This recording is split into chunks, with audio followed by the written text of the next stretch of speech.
Welcome to another episode of Paranormal, the New Normal. I'm your host, Jeremy, as always, trying to make this world seem a little more normal. Are we going to accomplish that today? Maybe. I don't know. We never seem to accomplish that in this show, but we're going to try.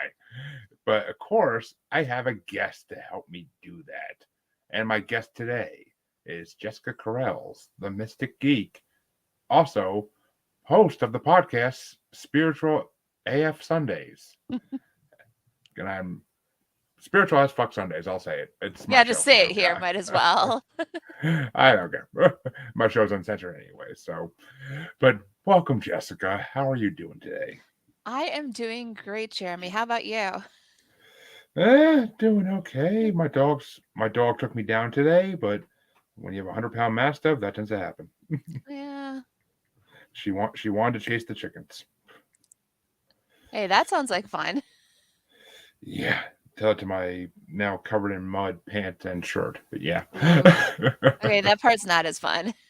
No, it's not. Oh my god, it's so not.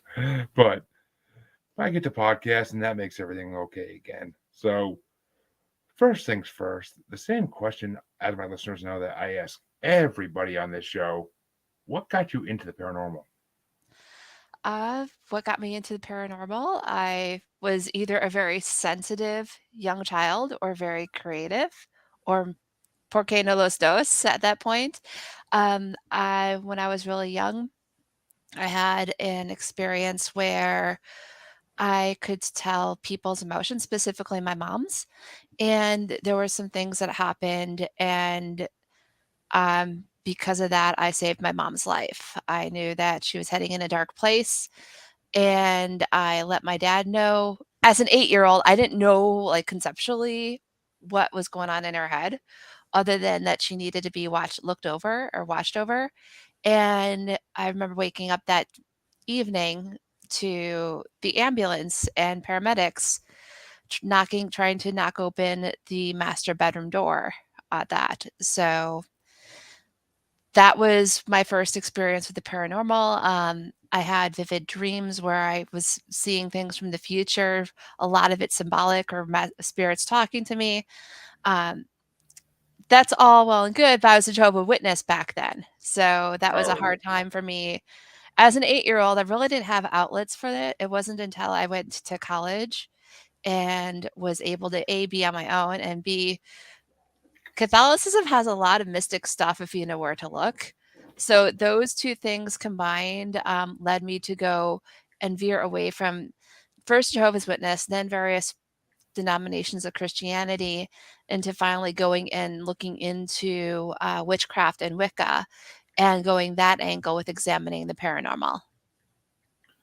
wow.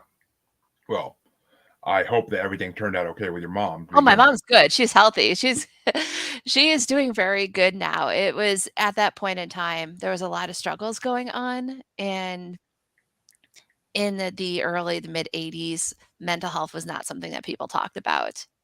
oh god, no, it definitely wasn't. I mean, it was a rough time for mental health until the last 10 years, I'd say, and even now, it's still got a long way to go. But Mhm. I'm glad everything worked out, and I'm glad that you were able to help save the day in a way. Yeah. Even though I didn't quite understand as an 8-year-old Oh, girl at that point, but yeah, I it was still it opened my eyes that there was much more than what we see in the here and now.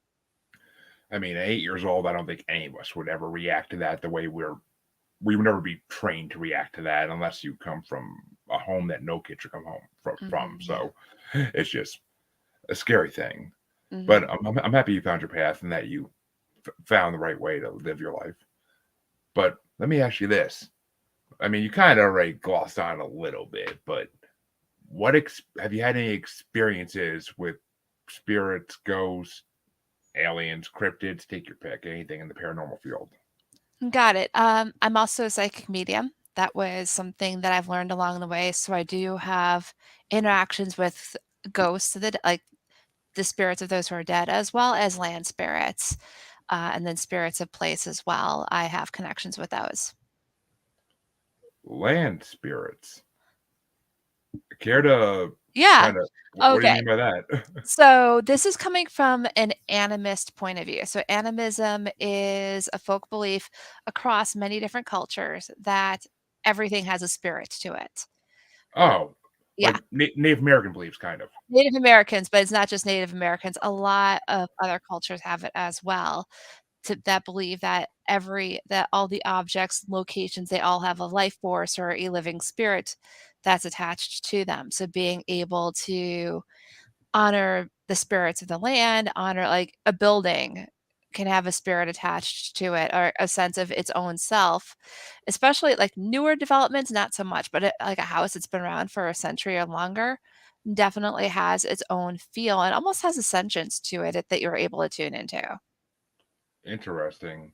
And yeah, I kind of can go along with that. I mean, I believe that's a possibility because, I mean, you can see a tree in the middle of the wood and you just get a feeling like there's something off about that tree. Like you get a creepy Mhm, feeling near it, or, I mean, you even, I mean, my house gets a creepy feeling and it's only 60 years old around there. mhm, So, I mean, I get that. It makes sense. And a lot of what happens in areas resonates into items, whether it be a tree, a plant, or a house, building, whatever you want to call it.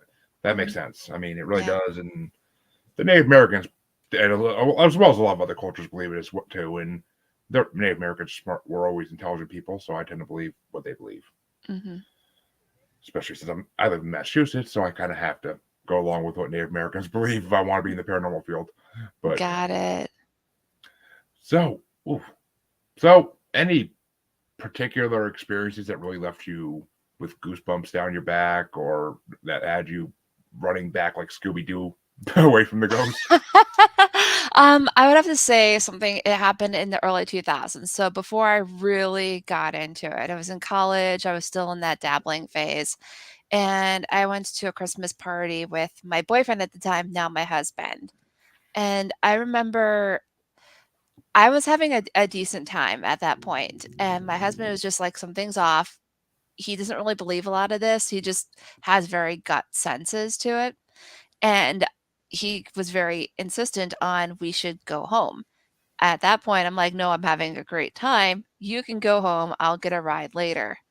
Within a half but not even a half hour, I would say within 15 minutes of him leaving, I was starting to notice, like, body-wise, I was getting, like, ice cold and feeling nauseous and dizzy and hearing things, and so I was having a lot of that when he wasn't around.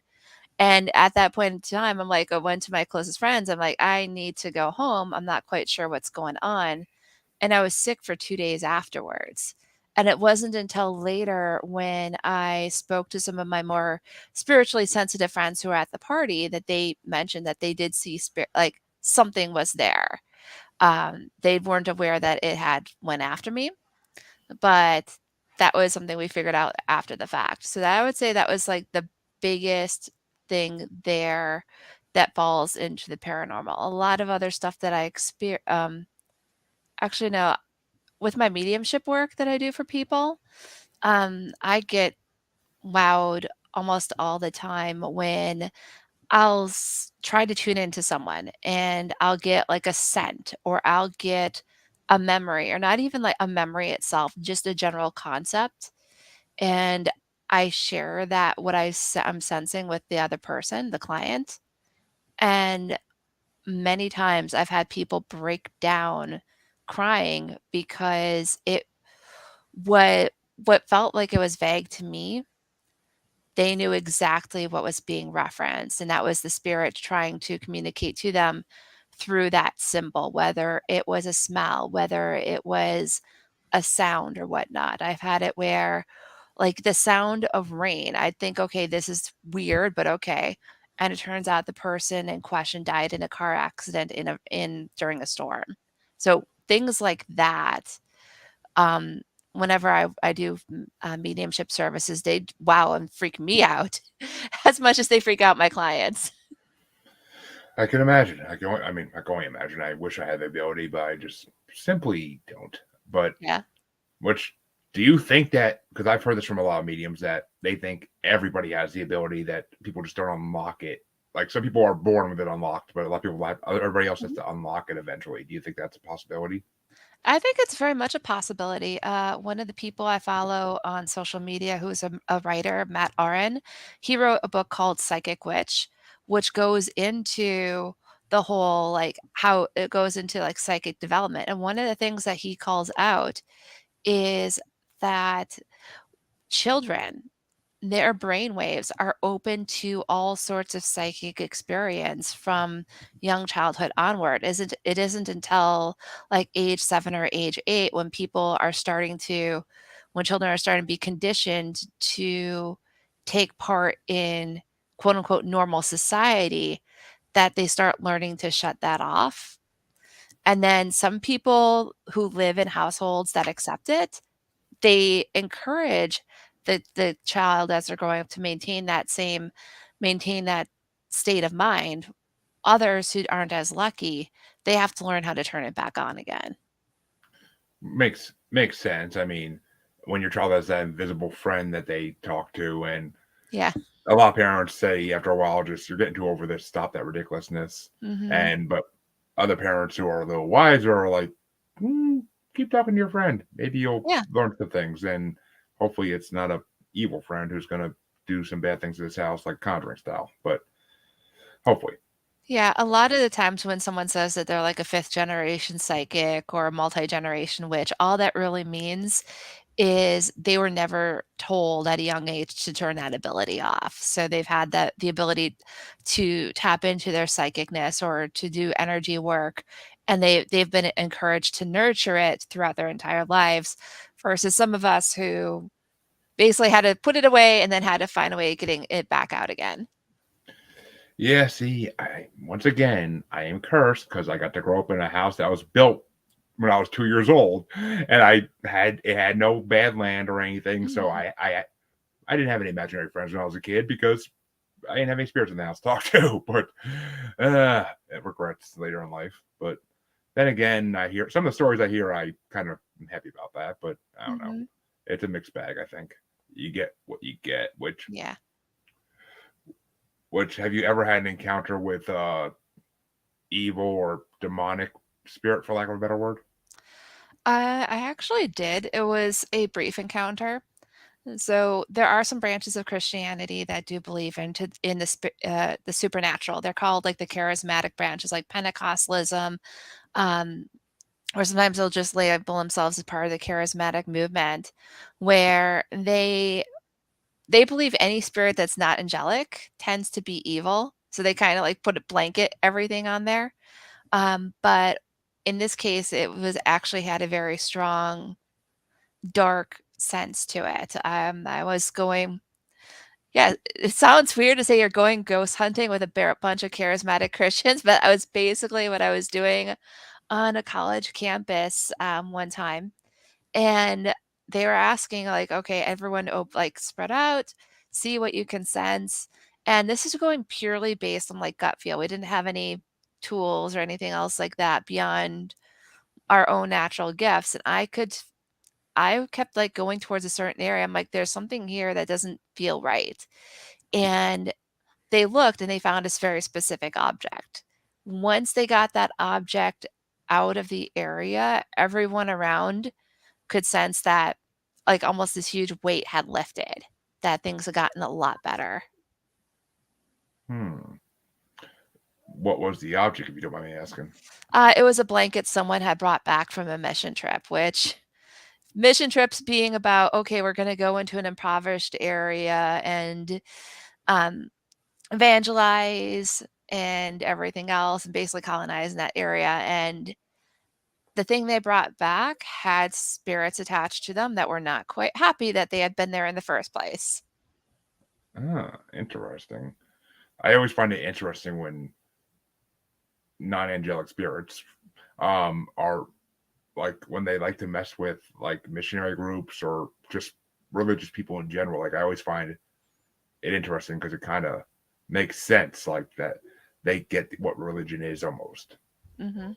which I mean, I don't know. Some people like to say spirits are intelligent. Some people like to say that spirits are just kind of aimlessly wandering around where they wander. But I like to think they're more intelligent, especially the two Mhm. in my house. The two in my house definitely are intelligent to some degree. I mean, they're newer spirits though, so I don't think they're like fully adapted to what they can do yet.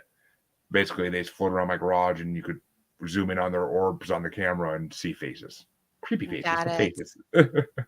I just showed my wife that trick last night, and she was like, "Oh my god!" I'm like, "I know, right?" I'm like, "Someone on my show told me to zoom in on it." I'm like, "Oh my god, it's so creepy." But Wow. I gotta post that video too. I posted the first one on my TikTok. I gotta post the new one. But all right, well, the main topic we're here to talk about tonight, which I am so excited for, because I get to have someone talk about this on my show, and it's I've been looking forward to this for a while. So we're here to talk about witchcraft more than anything, because I never had anyone who was a witch or Wiccan or wizard or any of the Mhm. names you want to give them on my show. So what, by your definition, is witchcraft? Because I know it's gotten a lot of different terms over the years. There's it's a lot of terms that kind of become this Venn diagram that almost turns into like a giant mushed up pile of Play-Doh if you to really start going into it. So, witchcraft is, I would say, like the art and science, the technical side of something. Whereas if we look at belief systems or religions, there's this big umbrella called paganism, which covers a lot of earth-based religions or religions that fall outside of Judeo-Christian, Hinduism, like the mainline ones. And a lot of the times with paganism, especially if you look at, like, for instance, the United States, it's more these are reconstructionist or reimaging, reimagining of belief systems and practices and faiths that were in Europe in older times. And again, a lot of it, some people claim they have lineage all the way back then, but a lot of this is more people taking what they've seen or what they've had research and trying to build it in the here and now. Wicca falls into that. Wicca is actually was done, I think it is the 1900s, early to mid 1900s was when Gerald Gardner from the Great Britain area, he came up with a lot of these belief systems. He compiled stuff from Irish tradition and from other traditions in Western Europe, and he published that or turned that into the religion known as Wicca. So that's where we come up with Gardnerian Wicca. That's one of the big branches. There's others who have gone through and built similar styles, so they're considered to be traditions within Wicca. Um, but Wicca in itself is a belief system when it comes to deity, when it comes to ethics, when it comes to the use of various gifts or abilities.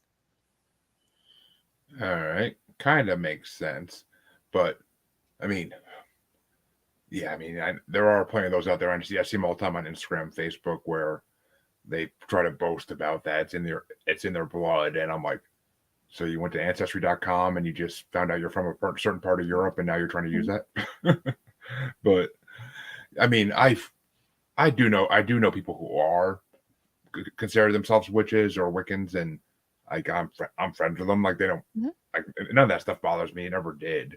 I actually looked into it a little bit in high school because I wanted to be the goth kid that was into that stuff.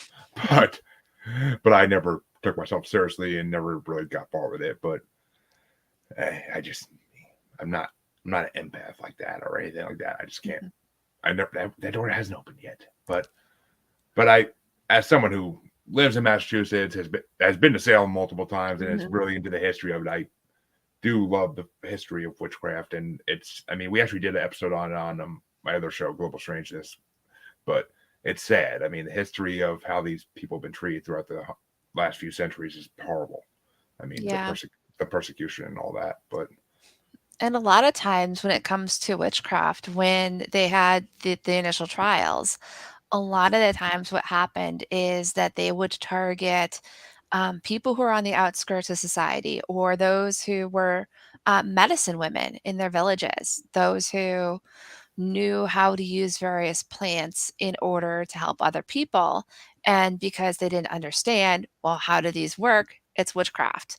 And then also there would be the situation where if there's people who are single and or unmarried and they have land and they have no heirs, getting rid of them would be a way to have a land grab. So they have that. Um, the history of Salem. So, by the way, if anyone says there were witches burned in Salem, there are no witches burned in Salem. That's a big misconception. That's going to clarify it. But there's various theories as to what happened with that. One is that Salem was a bunch of teenage girls who decided to dabble with things. They got caught, and the way that they saved themselves was to accuse everyone else of witchcraft. Another story that I heard was that there was mold in the grain, ergot, and that could cause hallucinations. And it was because of the hallucinations people were accusing one of another of witchcraft. Do I believe that the people who were tried and executed in Salem were witches? They might have been, but but they could have also just been innocent people who are caught in the crossfire of a whole bunch of drama that was going on at that point in time. Yeah, and a lot of it, I mean, well, one of my favorite sources for this history of Salem is I'm Scared by Aaron Mahnke. The first season he did Mhm, was all about Salem and the witch trials and everything, and he did a very good job with his research. So I kind of lean on him for a lot of the stuff I know about Salem in detail. But I mean, Cotton Mathers is the main person to blame for all this because he wanted to stay in power and he wanted to make himself look like he was important. So he just mhm. went with these charges of witchcraft against. I mean, Yeah. I can never pronounce her name, but the basically indentured servant who took care of the main family in Salem. She Tabitua? yes, I can I never think say her that name. I'm pretty sure I butchered it too, but that's what I remembered it would look like, at least phonetically. Yeah, yeah, I can never figure out how to say it right, but she was blamed for most of it, and that she was corrupting the children by teaching them like all this stuff that's considered witchcraft. It's just, Mhm, but yeah, witches actually weren't burned in Salem. They were either hanged or they were just. A lot of them died. A couple of them died in prison. I know that just from the horrible conditions of the Salem prison. But mhm. it's just it's horrible. I mean, it's horrible, but Salem also isn't the worst of it. Europeans had it far worse, and they were accused of being witches. That's where they were burned. Was Mhm. in Germany, Europe, and England, of course, too. Gotta love it, but it's just horrible. And there are different branches of witchcraft, if I'm not mistaken, right? Yeah, they're called traditions, and usually what happens is, someone who goes through studies under one of the branches or one of the traditions, after a certain point, they have the ability to what we call hive off. So basically, go take their knowledge and then start a new tradition.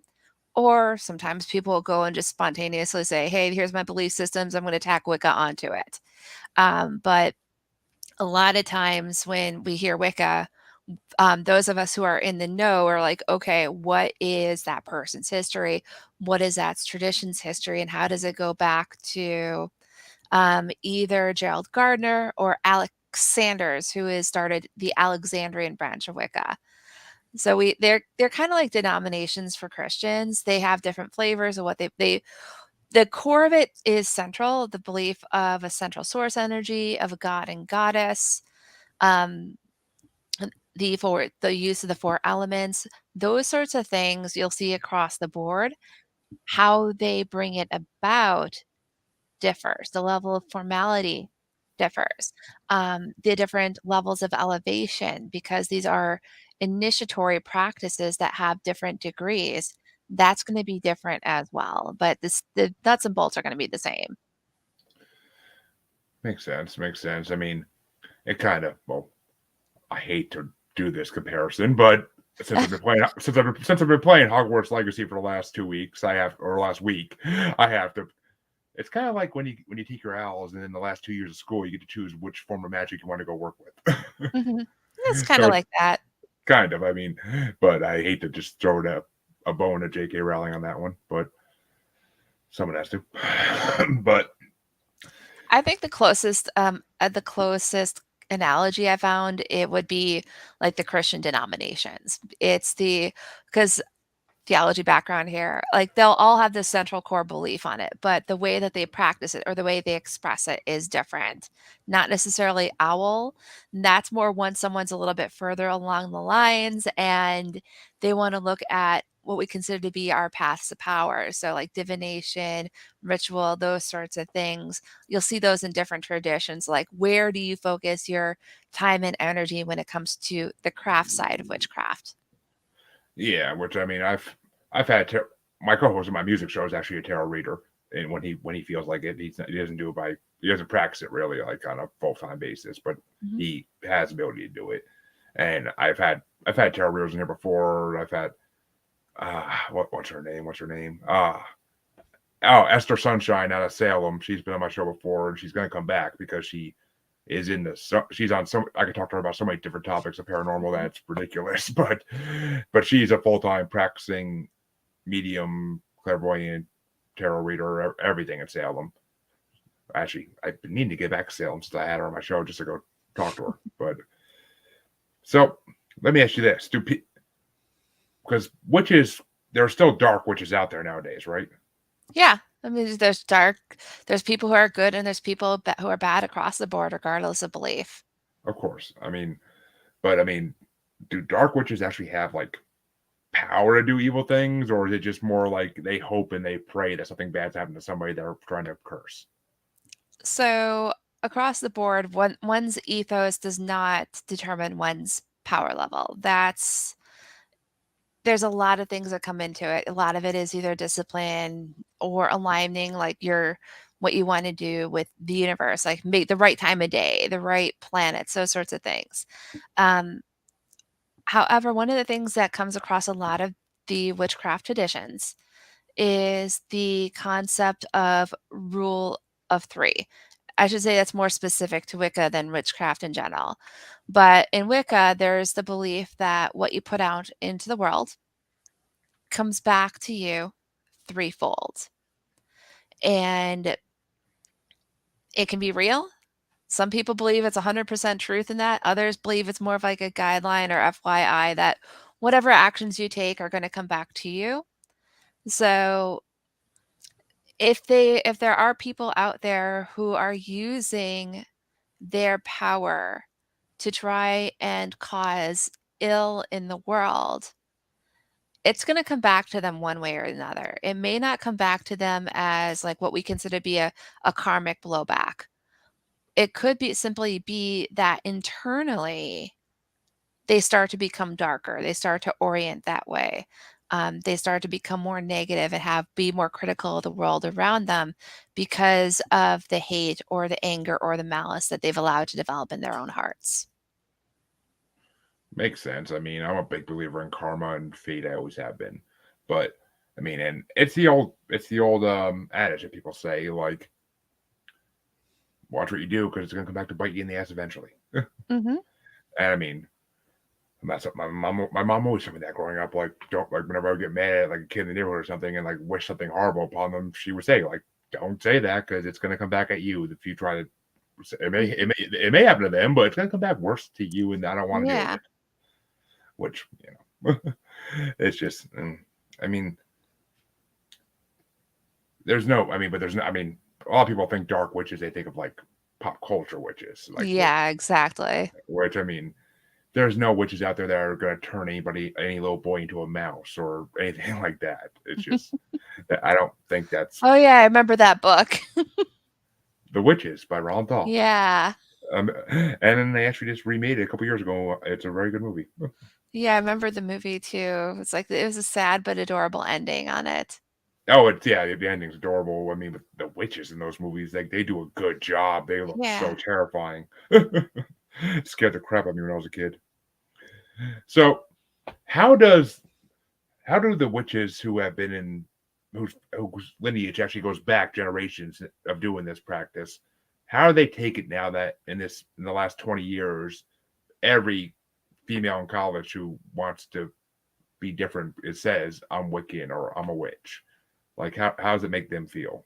Is there Okay. a lot is there a lot of like dispute between this or So I'm not going to speak for them since I'm not part of that group, but I can speak for myself as someone who is Wiccan, who has been practicing witchcraft for 20 years. I think that the current generation coming up and identifying with witches, um, if they were to say they're Wiccan, that's different because that again, Wicca is an initiatory practice. So if they're not initiated, they really shouldn't be calling themselves Wiccans. But witch, I feel it embraces a level of cultural defiance of saying that what's going on in mainstream when it comes to like gender roles, expectation, that we should give up our power to whatever authorities are out there. Um, Taking that and saying, "No, I'm divine in and of myself, and I'm reclaiming my power." I think that that is a beautiful thing, and and in addition to that, people are still in the exploring. I mean, young people, like, as 40, of course, I'm gonna call someone who's 27 a young person. Young people's brains don't fully mature until their late 20s, so people are still figuring out who they are at that point in time. And it's like, if they're a witch, they'll it's like you'll embrace it and you'll study it and you'll work on it. If this is a phase, it goes away. I don't really care either way. It doesn't impact me one way or the other. Which, in my mind, that's a good attitude to have. Really, it is. I mean, it's like when I see like someone trying to start a podcast and they're asking like people in a podcast group on Facebook for advice, and it's just like there are some of these podcasters that have been around for years, and they just try to attack them and say like, "Oh, don't do it," like, and it's just like, why? None of us are getting rich doing it. It's not like they're going to be taking away Mhm. our money doing it. Like, Oh my gosh. Yeah, there's sometimes you'll see that too, more in like the general community rather than in a specific branch where there's a lot of comparison that happens. And there's not a lot of room for what I call the newbie mistakes. Like if you have someone who's newer to witchcraft or newer to divination or working with spirits, and I've seen it on TikTok all the time of someone will go on TikTok and say, I've got this message from the divine that this, and this is going to happen. And someone needs to go to them and be like, "Oh, honey, you got messed with by a trickster spirit." Versus, I see a lot of times people just slamming it or criticizing that person, and they end up walking away jaded or sad or bruised, and that's not helpful either. yeah, I mean, in any field, in any world, those community, you shouldn't be bashing people that are trying to come into it unless they're coming into it for the wrong reasons. That I can kind of agree with to a degree, but I mean, if you meet someone who's a young 20-something-year-old and they're saying I'm going to be a witch so I can curse my enemies, and it's like, yeah, okay, you don't deserve to be a witch. Like, no, no, I mean, at that point, I'd pull them aside and be like, "Okay, why do you wanna curse them?" And usually at that point, it's like, "Well, I want to curse them because they hurt me." And I'm like, "Okay, well, why would cursing them what would that do to you?" And they're like, "Well, it would make me feel better." "Why would it make me feel better?" It's like, "Because then I'm seen, or then I Mhm. feel like there's justice." And it's like, "Okay, then the issue isn't necessarily needing to curse someone else, it's needing to work internally, either to resolve what led to them feeling hurt and wanting to respond back with cursing or whatever need of approval they want to have to or that they're trying to take care of that they feel will somehow be remedied by cursing the other person and hoping that that will cause that other person to see the error of their ways and come back begging. So I've been in that spot. I've seen and worked with other people who've gone through that, and it's learning the discipline so that to have it where magic is not something that you use simply because you use it because there's no other choice. Yeah, I mean, it makes sense. I mean, all the stories of people like selling their soul to a devil or to a demon to try to get powers like that. That's where all that comes from. It's just the idea of people on their last resort that they're feeling so hurt that they need something to feel like they have power in the world, which is Mhm. just sad that people have to get to that point. I mean, I've been there. I can't say I ever went to a crossroads and dug and put the bones in and try to get summon anything, but I was always too chicken. I was always too chicken to do that. Thank God, because that could have led to some bad paths. But I mean, it's just I don't know. People just need to realize they need to seek help from friends, from professionals, from family. Find someone you trust. But Yeah, that's just either write it out or find someone who you trust that you can talk to just to simply work through whatever's hurting that's causing people to look for ways to seek power in order to end that hurt. exactly. I mean, thankfully, I always had good family, but other people are not always so lucky, and a lot of them don't have the friends because of their family. So it just Mhm. I like to always throw a little ads for mental health in my shows when I can, when it relates. It doesn't always relate. You can't really talk about Bigfoot and then talk about mental health. It just doesn't work. Yeah. But this kind of does. So let me ask this: being well, just as a Wiccan, as a witch, how does that community feel about the way that things are going in the United States right now? So Wicca and witchcraft in those communities are very all-encompassing. So that's where it starts to get there's not really a one single voice. Heck, you have Democratic witches, you have Republican witches, you have leftist anarchist witches as well. So there's not really a unified voice one way or another on those different things, so especially when it comes to politics. The people that I hang with, a lot of us are more on the leftist to or the liberal to leftist side of things. Um, Not happy. We're very concerned when it comes to the state of things. I know for myself personally, having Roe v. Wade overturned, Hmm. that puts a lot of people in a point of fear. The chances that someone's going to need an abortion is minimal. It's slim. I mean, there's a significant population, but a lot of the people who are upset or scared about it aren't going to be impacted, but they are very aware of the possibility and of how it's going to impact others, which is where a lot of the emotion comes from. Um, I think one of the things that's coming up is, and I've seen it in various forums, the return to using herbal medicine as a result. I'm not going to give the recipe or anything here, but I know that was one of the things that's coming up is certain plants can induce abortions. That being said, if you don't know the right combinations and if you don't know how to attune it to that specific person's physiology, it can fuck you up pretty bad. Yeah, So I can that's imagine. Yeah. yeah. So I know that it's like being willing to open up to that. That's one of the things. When it comes to witchcraft in American politics, I know Hex Trump was a thing. That was a big thing. Me personally, when we had the wild nomination for Speaker of the House in Minnesota, that was also during a full moon, right after a snowstorm. Behind me are 3 huge mason jars of water from that melted snow, so using that for political witchcraft, for, calling out for help, it's like whenever shit hits the fan for American politics, I have my stash here, and that's a big thing when it comes to, the witches here, is I see a lot of them do integrate, um, magical works and rituals into their activism, but at the same time, that's just one part of what they do. It's a lot of us will go to the phones, we'll notify people on social media of stuff that's coming up. Um, Protesting, that's another big factor. It's not just armchair witchcraft activism. There's a lot of it's just one tool we have in our tool belt for dealing with the situation around us.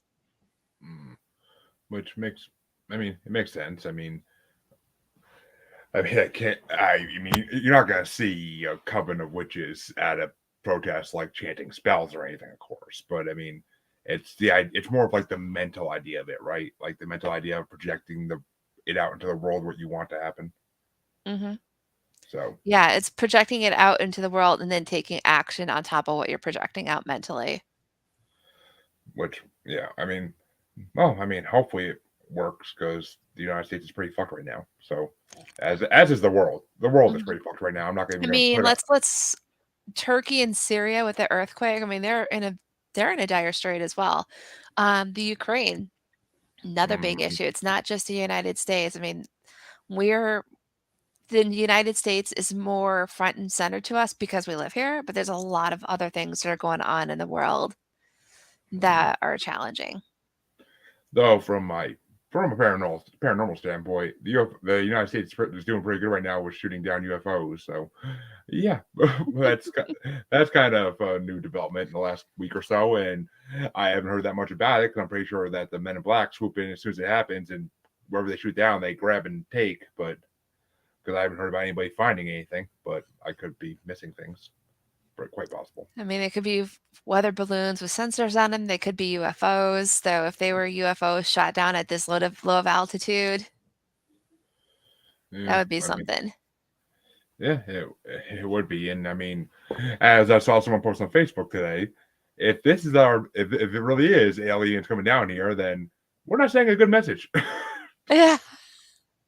We're making ourselves look like some damn rednecks with shotguns. That's all we're doing.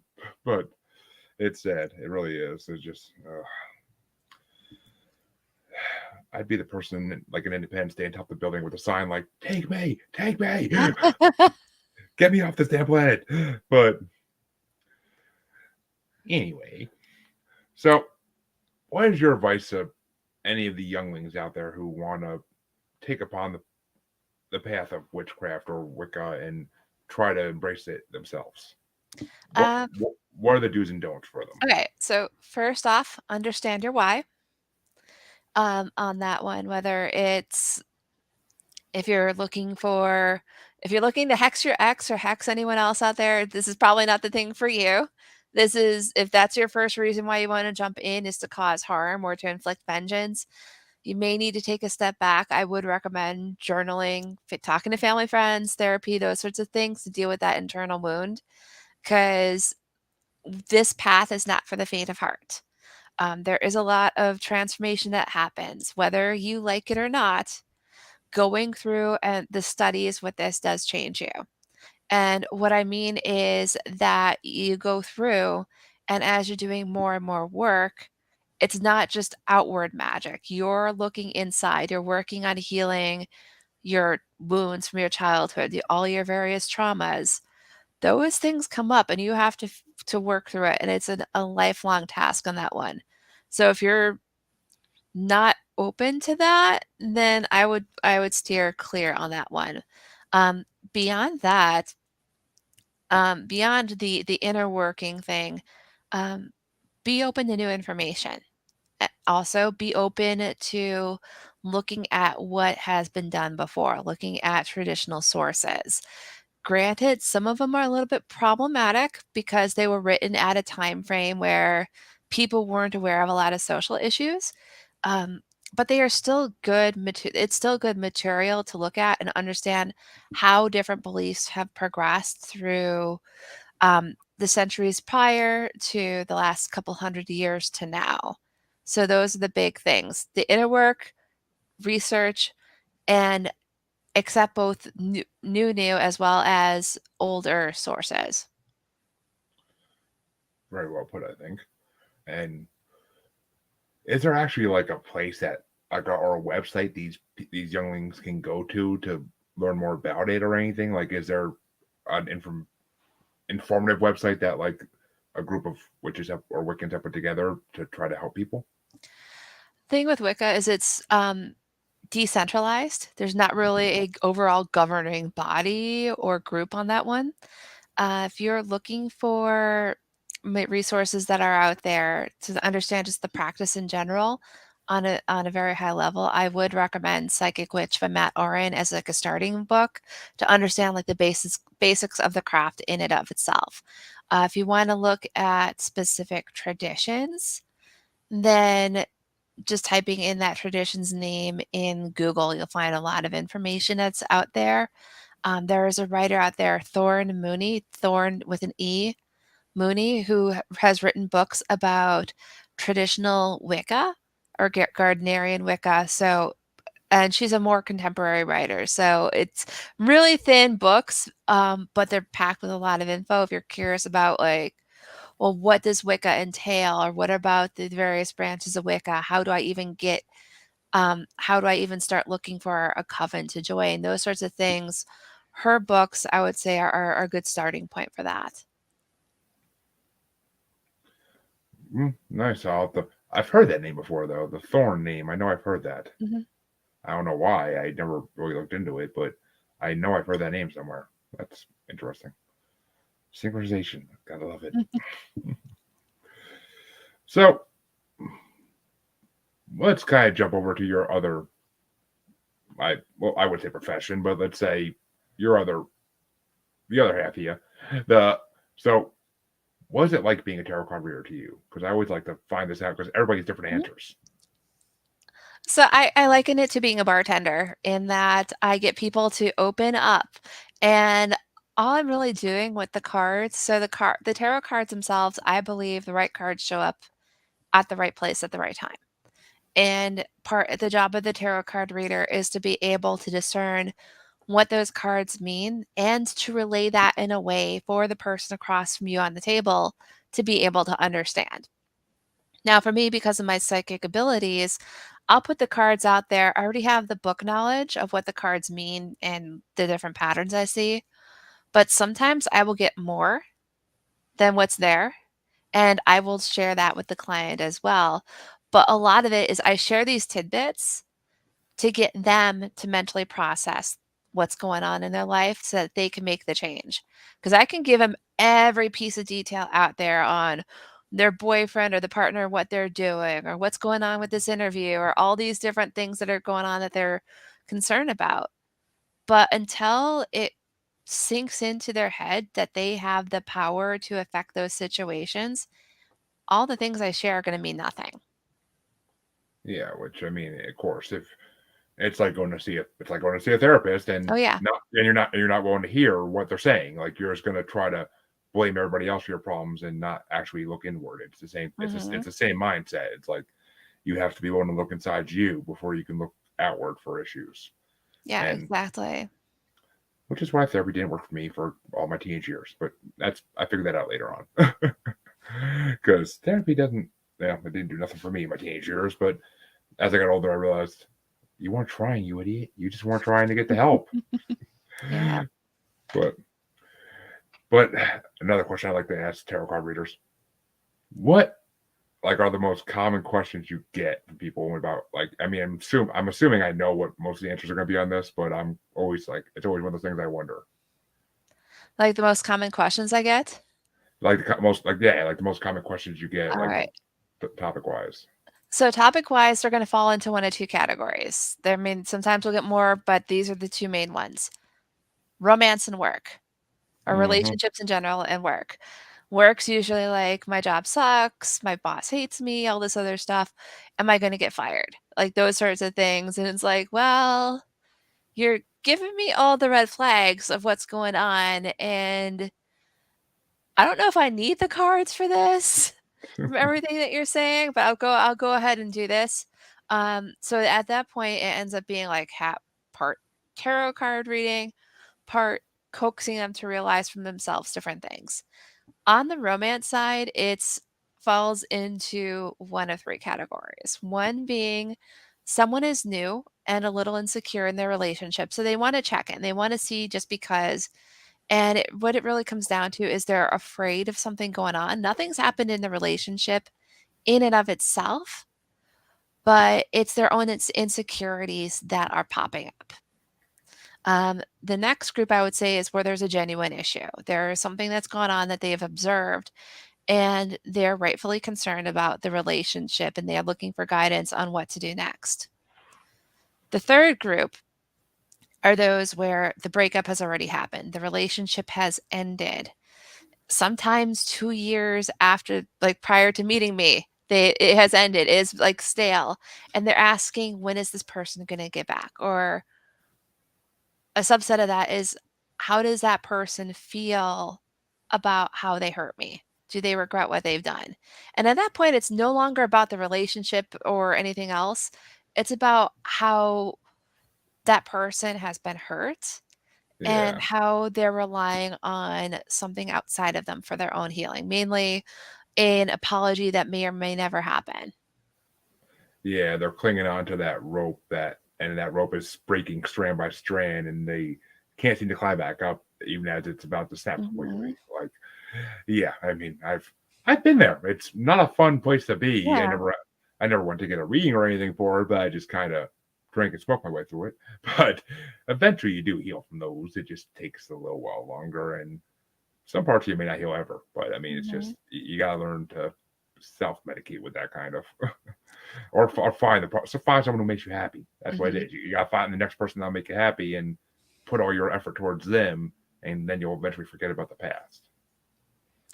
Yeah, or even just simply having, like, the ability of being more self-aware helps, like, to go back to the case of those who ask about their ex, ask if their ex feels bad about what happened, ask if their ex is going to apologize to them at some point. What that comes down to is the core belief of, "I am worthy of love." Something happened to that person in the past where that belief got squashed or hindered, to the point where they're seeking outside they need that outside validation to believe that they're worthy of love. So, finding out that someone who hurt them feels bad about it, well, of course they should feel bad about it because they hurt someone who was worthy of love and gave pain and anger and whatnot instead. Or the apology is this form of validation that the person's worthy of love. Without those, that person, because of how their life events, their internal dialogue or their internal like loop that's going on is, I'm not worthy of love until this thing happens. I can't fix that myself, but I can draw attention to it so that the person can either work on it themselves or they can find help so that they can work on it. Exactly. I mean, it's kind of like me with my wife. Like, she had been cheated on by past boyfriends so many times that like instantly she assumes if I don't talk to her for a certain amount of time that I'm cheating on her. I'm like, and I would come back and be like, "Excuse me, what? Like, you're gonna assume that just because I got busy for a couple hours? Like, yeah, Mhm. that's unhealthy." But it's just like, I mean, we work through it obviously because we're now married, but still, like, it's Mhm. just one of those things. Like that, it's that type of person who just they get hurt so bad that they assume every relationship should be the same after that point. So, Yeah. but but in the last few minutes we got here, I want to hear about your podcast. Please Sure. Okay. So tell my I started this back in December of last year. So we just finished episode number 9. We're coming on episode number 10 at Spiritual AF Sundays. So the idea here is talking about various spiritual topics, um, especially the ones that get touched upon on a very high level on social media or where you get like the social media firestorm but no one actually takes the time to go into the nuance or the nuance gets buried because people are like "Roar" at each other. I was actually going to do an episode on the video game that shall not be named, and the implication of both sides and their reactions, because the reactions are what fascinate me on this. But then I realized that people are already at each other's throats on this. Having someone go on the meta level to critique it probably would not be well received just yet. So instead, I went and talked about The Last of Us and our fascination, our growing fascination with post-apocalyptic and zombie movies, especially amidst the pandemic. So we have that. I'm doing them on the various Sabbats or fire festivals, as it were, within the Wicca tradition. I have people who are coming on to talk about various beliefs. One went on a pilgrimage, another's a polymath who's studying human spiritual evolution. We have others who can identify as light workers, which are people who work with the healing aspects of spirituality.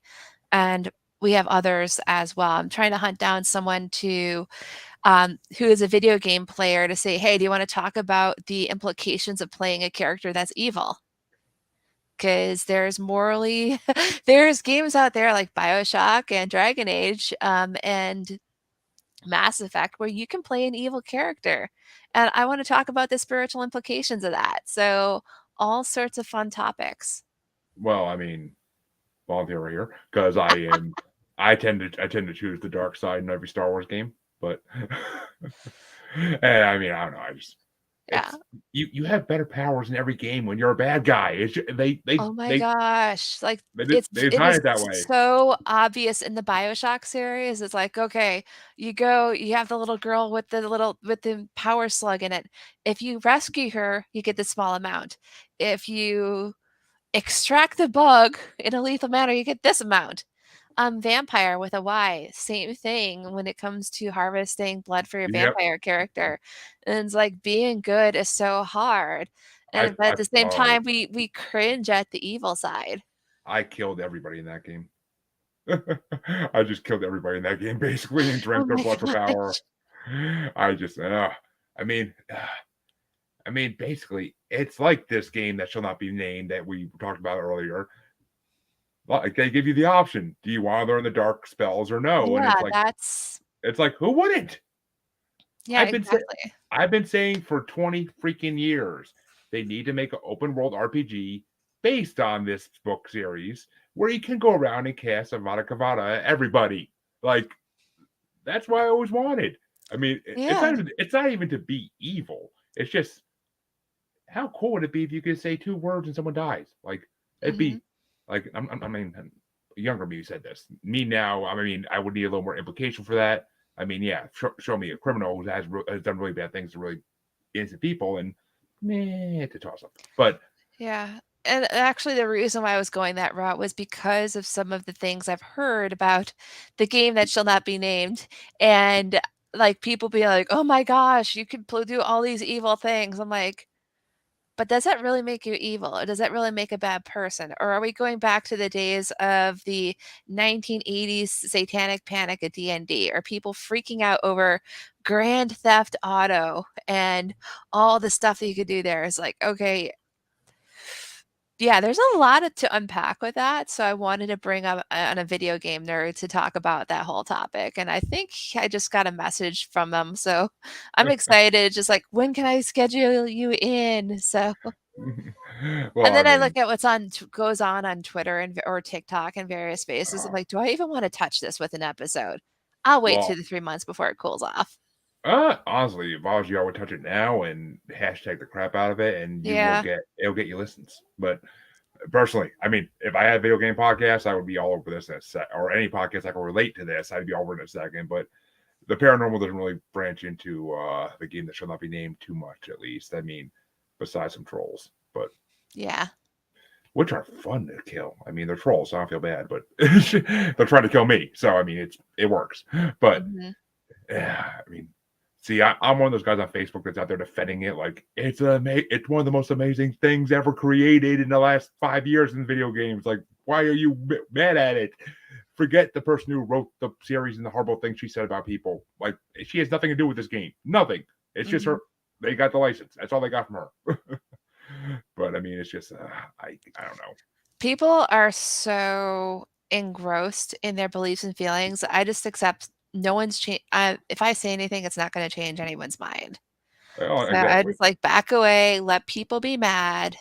They need an outlet. The world is on fire, and metaphorically, literally, people need something to lash out against. Like 1984, the 2 Minutes Hate.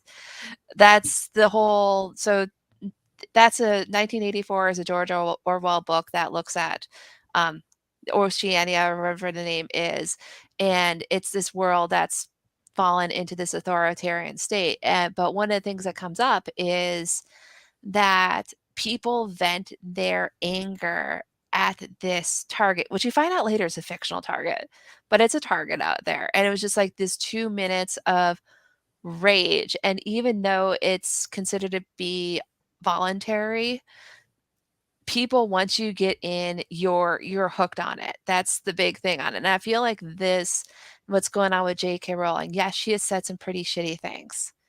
Yes, she has funded things that are questionable. Yes, there's concerns that continuing to support her games provides her with additional legitimacy. Does it though? Yeah, that's where we start looking at where humanity where we're as individuals, we both make a huge impact, but we're also insignificant. It's that paradox. But it's like if they feel like if they can get enough people to like hate it, that then something will happen, or at least if you performatively hate the game, then you're showing yourself to be a good ally, which I don't believe is the case. It's like you're just doing it to prevent other people from hating you. That's not really a good reason. I mean, at the end of the day, I'm playing the game because I don't give a crap what people think, and it's an amazing game, and I've been waiting for it for like 3 years because when they first advertised it like 3 years ago, but Oh, it's I admit just it. It looks like a gorgeous game, and I really want to play a chaotic Hufflepuff. yeah, I mean they let you choose what house you go into, and I the house that came up first is Gryffindor, and I'm like, yeah, it feels right. I mean, I want to be a Slytherin, but it feels right. Yeah. Well, from what I heard with the game, that it's like you can do multiple playthroughs. So you can play Gryffindor in first, and then Slytherin another Ah, time. I'm already like 50 hours in, and I'm nowhere close to finishing the game. I do not see myself doing a second playthrough of this game. Oh my gosh, 50 hours already? Wow. Uh, I happened to get unemployed literally 2 days after this game came out, so Oh wow. actually, no, actually, I'm sorry. Actually, literally a week before this game came out, I was actually playing GTA 3 remaster. Speaking of GTA, before waiting for this game to come out, and even playing some Kingdom Hearts 1 remaster, waiting for this game to come out because it's just, I beat the last game I was playing, and I'm like, I got nothing to do when Harry Potter comes out in like 4 days. Like, I'm not gonna start a new game when this is coming out because this is gonna be the game I want to play. I already know it. But I mean, yeah, the whole Satanic Panic thing and like the whole GTA being hate on the late Yeah. '90s, it's ridiculous because yeah, I grew up playing GTA. I'm not out there running over hookers. Like, that literally was the argument they had when that game came out. Was like, it's teaching kids that it's okay to kill hookers and run over people. And I'm like, really? Because I didn't grow up and go to do that. I mean, I don't feel like going to jail for running over someone over my car. Like, what do they think? Like, I don't know. Society. I don't get it. Never got it. Yeah. Never will. It's We just the have way way. too much free time on our hands. First world country, we have Yeah, way I too much know. free time on our hands. Um, if we weren't in such a position of privilege with like abundance and wealth, and even in our hardships, we're so wealthy compared to other nations. Oh God, yeah. I mean, Yeah, it's like even the poorest among us, if you look at other areas, third world countries, whatnot, we have a lot. And I think it's because we have a lot that we feel entitled to voice our opinions on a lot of issues and feel like our stance on it, our being whoever's there, that stance on it is the correct stance on it when without acknowledging maybe it's a little Eurocentric or American centric in those mhm. beliefs. Because I have friends around the world with various political beliefs relative to their own spots. So labels that fit here don't necessarily mean labels that fit Yeah, elsewhere. of course. And it's like, it's interesting learning about America through the eyes of someone who doesn't live in America. Of course. Yeah, it is. I mean, I have a lot of podcast friends that are British, and like we give each other shit all the time about it. I'm like one of them was hating on Marvel the other day, and I'm like, do not make me come over there and start the Revolutionary War all over again. Do not. But it's just, I mean, they, I mean, even the British view us as like bloody colonists still. Like that's basically how they feel. Like we're just still the bloody colonists that we're the pets that they let get away that started their own nation instead. And when they tried to reclaim it, we just became a horrible country eventually because of it. But I mean, yeah, we've always had privilege. That's the issue. I mean, Mhm. since the early 1900s. But I mean, that goes back to J.K. Rowling though, because she was homeless when she wrote this book series. Yeah. And I mean, the fact that she could do that speaks so much for this world. Like that she could go from being homeless to being a billionaire because she had a great mind. I mean, I watched the documentary about like where she got the ideas from about her friends and stuff. And like it's brilliant how she came up with all this and the depth that she came up with all this, like Pottermore, like the universe of it all. It's Mhm. just insane. It's insane how she came up with all this. And it's just funny that we're talking literally a week after this game came out.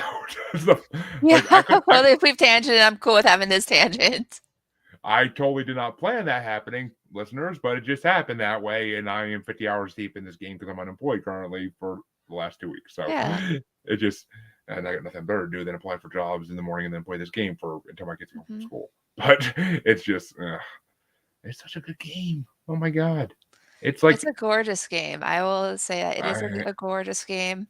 it's gorgeous. I mean, people are saying there's anti-Semitic themes in it. I kind of can see that, but I Mm. mean, I mean, the uh, goblin trope has universally been anti-Semitic. It's yeah, that, and I can see that. And then there's that one there. I know I keep seeing on social media about the one artifact of the goblin artifact and finding analogs to Jewish lore on this thing.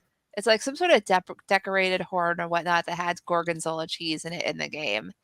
And the date in the Harry Potter game that it was used or that's tied to it is a date in Jewish history mm, um, on there, and it's supposed to like the horn's supposed to look very similar to a Jewish horn or tool that they have, and I'm like, okay, this is yeah, I might not got to that part yet. Honestly, I don't. I'm not recalling any kind of horn, but yeah. It might be later, it might be a hidden object. I'm not sure. I just keep having people post about it.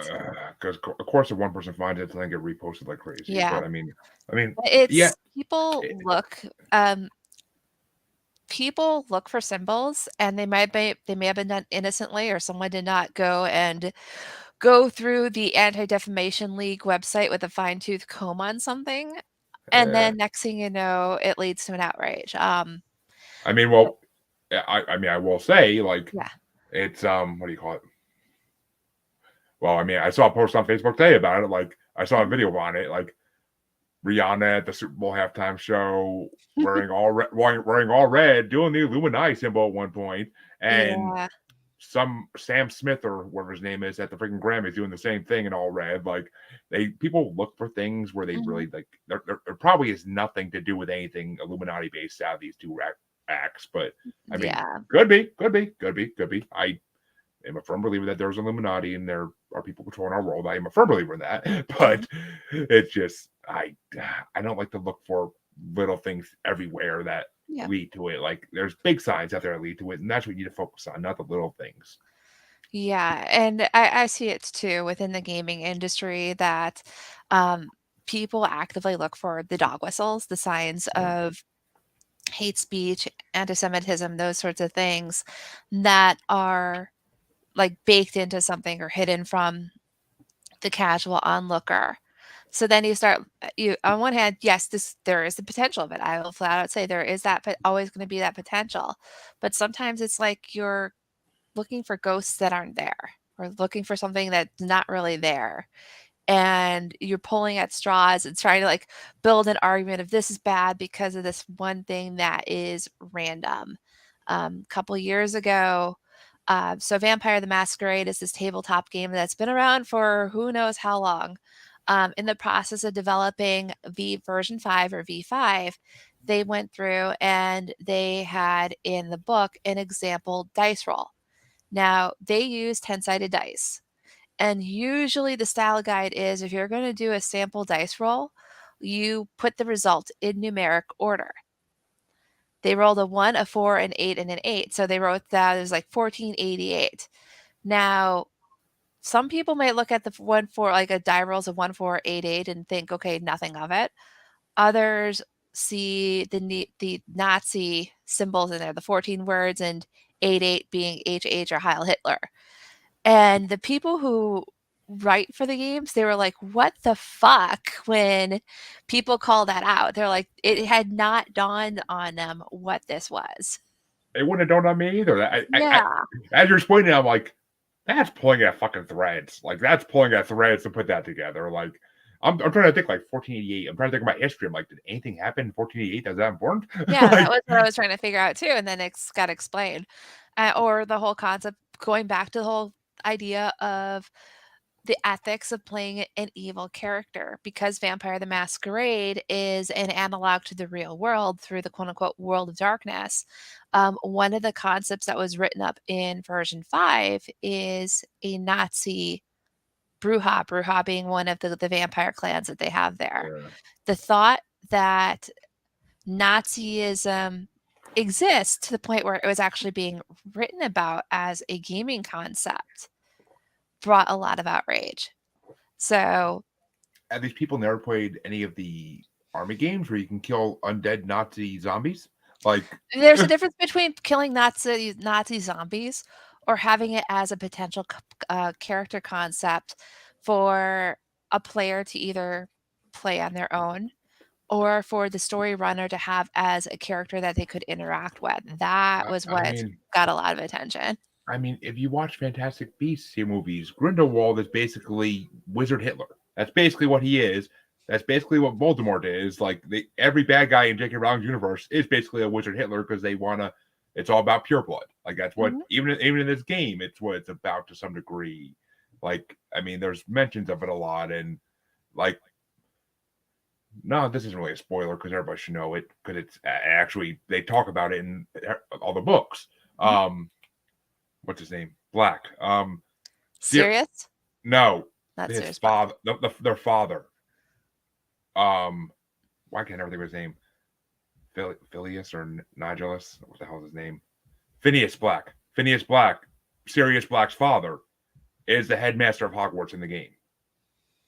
Because the game takes place in the 1890s, and according to what the book lore says, that was when he was, Phineas Nigel Mhm. Black. That's his name. And they talk about in the books when they're at the Black's estate, like how bad a person he was, Mhm. and but people are like, he literally is the worst headmaster ever, and he's a dick in the game. Like it's Mhm. funny because at one point you get to drink Polyjuice Potion and be him, and you get to choose conversations with people as you're him, and like you can make him sound like the biggest dumbass or the biggest like dick in the world. Like it's hilarious. Like I had so much fun with that scene. I just played it yesterday. I had so much fun with that scene because it's just like you meet all your friends and the teachers that you know, and it's just like everybody knows he's an asshole, and like you get to go up to like these people and like give them what they want. Like, and I'm waiting for it to come back in the game, and he's gonna be like, I did what? but but I mean, it's just, and it's funny because you actually find a letter in his office where it mentions Sirius, but as a child. But Wow. I mean, if you're a Pottermore fan, this game has a lot of little Easter eggs about the future, and there actually is a professor named Professor Weasley. Whether there's ties to the actual family has not been determined yet, but there actually is a professor named Professor Weasley. Hmm. It's and they tell you that right. It's in the first like 2 hours of the game. Like so, I mean, I'm not giving away spoilers by any means, but it's just I'm waiting to find the ties to the family. That's what I'm waiting for. So it's 1890. That's 100 years later that the books take place. So I don't know if it's going to show up or not, but Mhm. I don't know. It's just there's a lot of little Easter eggs. Yeah.